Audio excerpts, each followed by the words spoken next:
I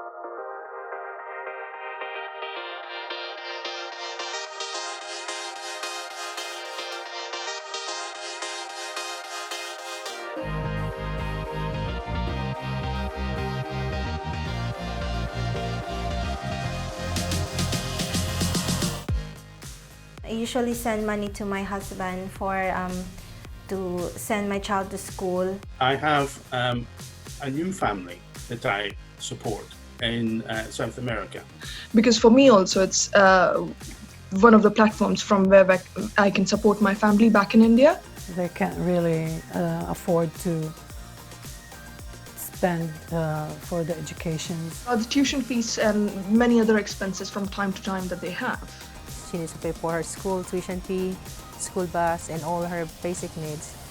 It's really hard. To be able to send them money, whether it's £5 or £500, is incredible, really. And actually it gives me the confidence that whenever, wherever I am, I can send money back home. We help each other. Feels me motivated to do something more.